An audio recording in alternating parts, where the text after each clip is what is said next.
seul à bord pour affronter les éléments. Merde. Au large de l'île d'Oléron, dernier entraînement en conditions musclées pour les skippers du centre Excellence Voile de La Rochelle.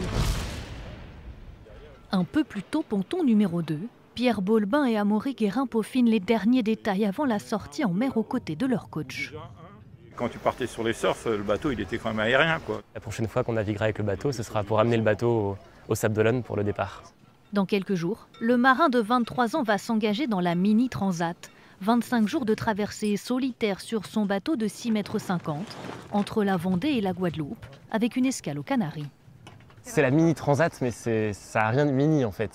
C'est une grande transat sur des mini bateaux. Donc ça rajoute encore plus une dimension aventure, le fait de partir traverser l'Atlantique sur ces petits bateaux.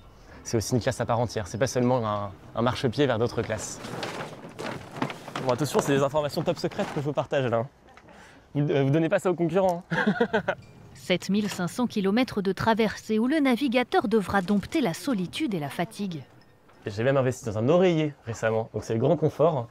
Et il faut savoir que je vais aller dormir à l'endroit idéal pour faire contrepoids dans le bateau. Donc c'est-à-dire qu'à chaque fois que le vent change de côté ou que le vent forcille ou mollit, je vais déplacer l'endroit où je dors et je vais aussi déplacer l'ensemble des sacs qui sont là pour rééquilibrer le bateau. Comme c'est un bateau très petit, très léger, c'est vraiment essentiel la gestion des poids à bord.